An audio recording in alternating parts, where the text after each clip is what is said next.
Alors, bonjour, vous me voyez bien, ça va bien là-dessus? Oui, on vous voit Alors, et on vous entend bien. parfait. Alors, merci, juste le temps que je me replace et voilà.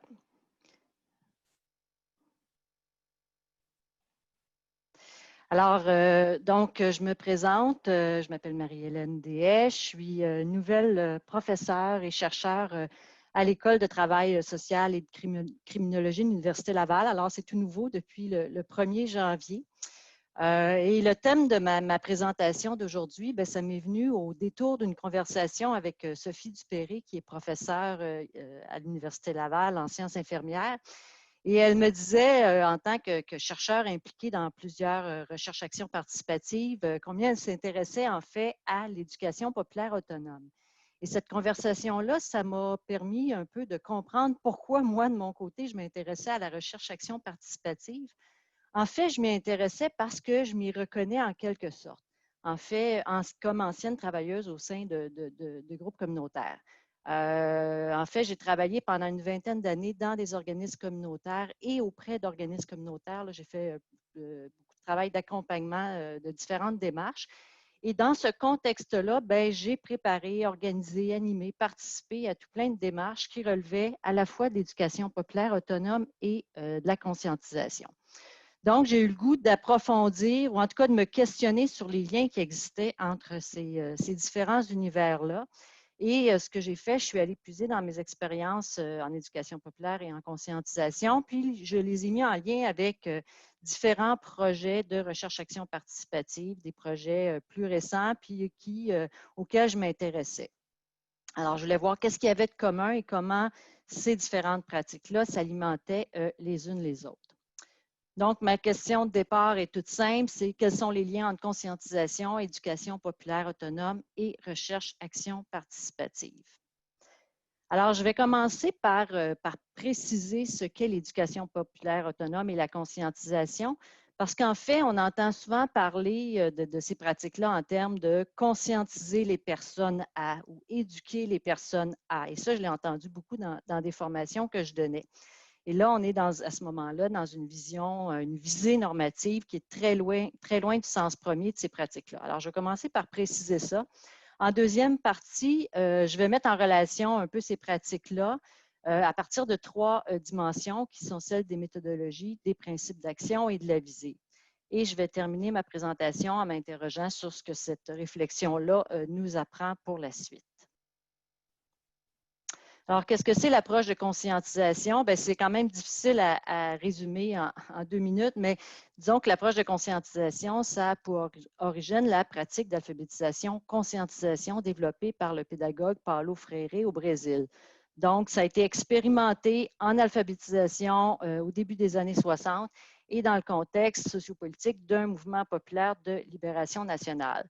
Donc, ça comportait une forte visée de changement social et une critique de l'approche traditionnelle en éducation. C'est pour ça qu'on parlait d'une pédagogie des opprimés.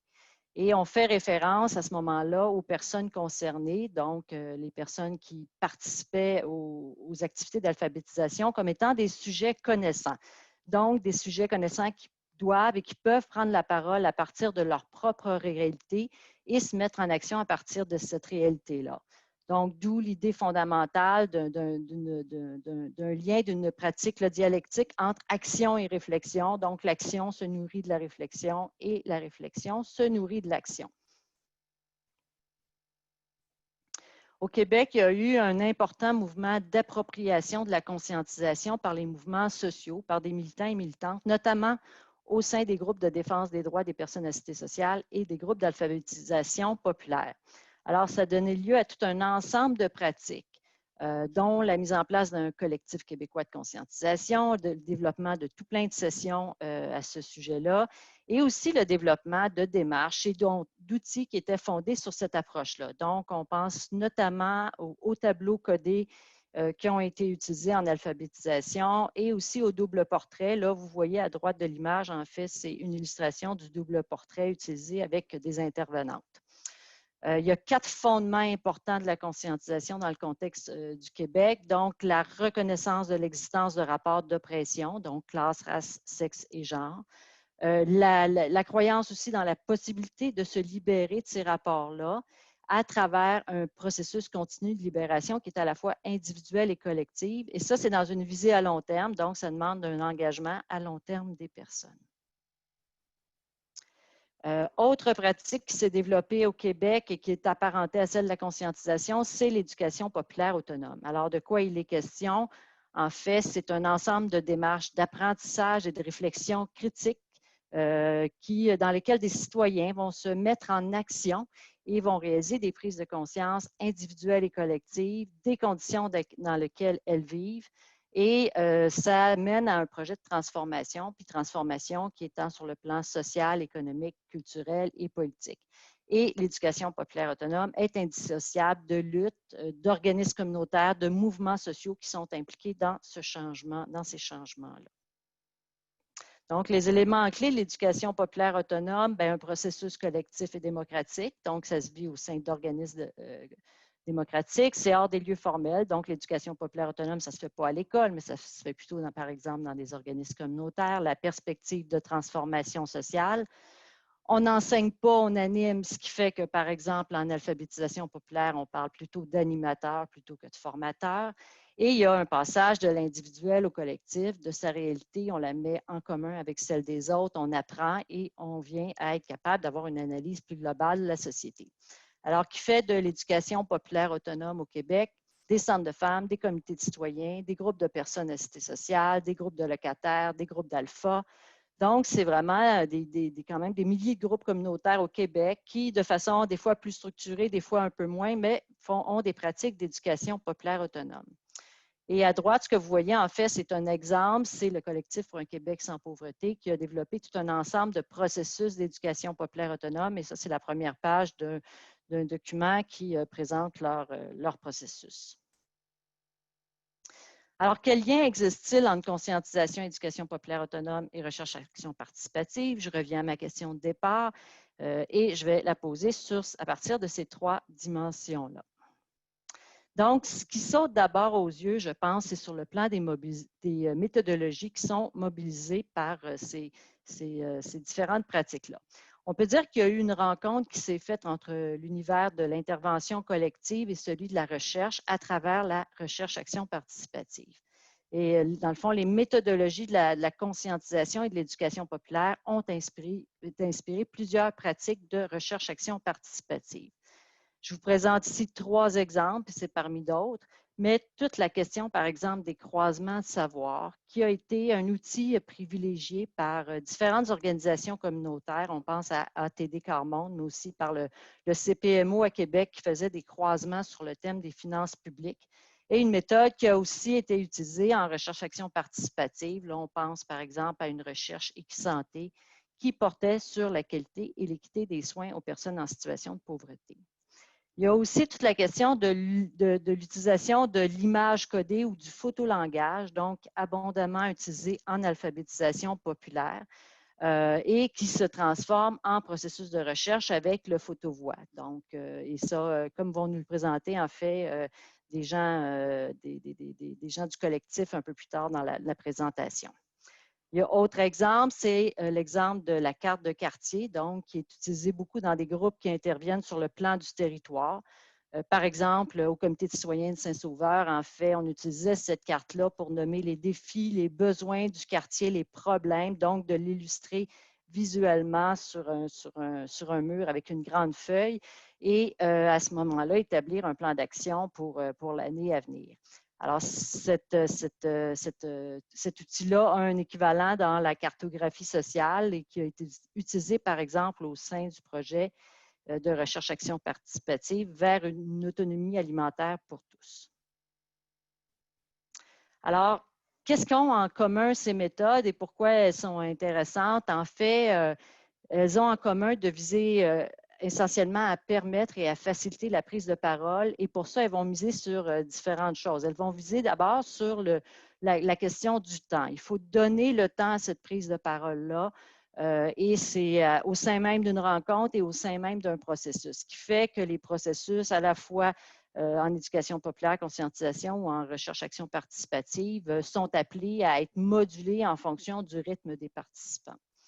Elles vont beaucoup recourir aussi à l'idée de la mise en place d'un espace sécuritaire à travers lesquels la création de liens de confiance, de liens sans jugement vont pouvoir s'établir. Elles vont beaucoup recourir aussi à l'image et au visuel. Alors, qu'est-ce que ça permet? Ça permet de donner du sens, ça aide à nommer des réalités qui sont parfois difficiles à nommer, puis ça permet à des gens qui ont un plus faible niveau de littératie de prendre la parole, mais avec l'image devient un objet qui sert de médiateur et qui aide à cette prise de parole-là. Elles vont aussi reposer, cette prise de parole-là va aussi être facilitée par la mise en action.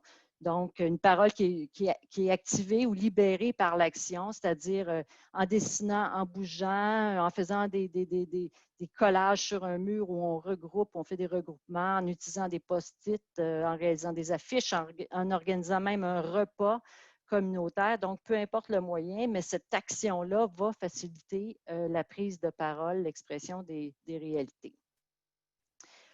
Donc, on peut penser à une façon qui permet de conceptualiser autrement les réalités vécues.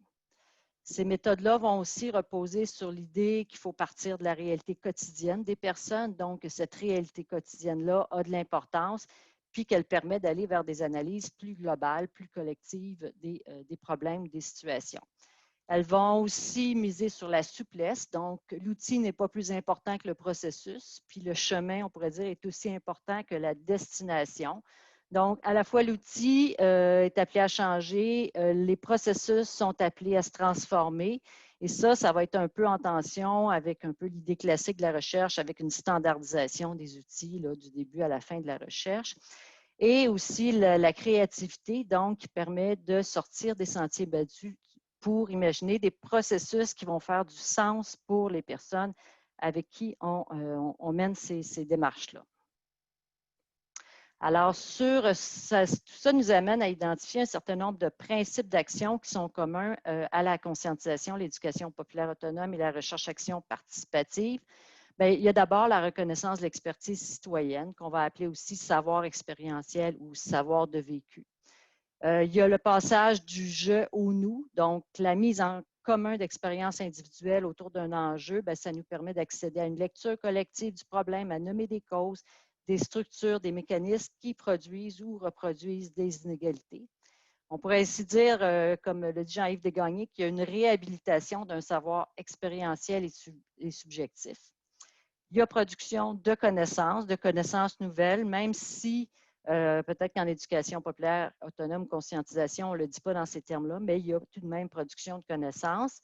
Il y a la création d'alliances entre personnes qui vivent la situation, des intervenants, des chercheurs, et un objectif d'horizontalité des rapports, donc déconstruire les hiérarchies, quoique ce n'est pas parce qu'on le dit ou que ça va de soi, il faut vraiment se donner des mécanismes, des remises en question, et ça peut générer un certain nombre de tensions. Alors, sur le plan, qu'est-ce qu'on peut en conclure sur le plan de la visée?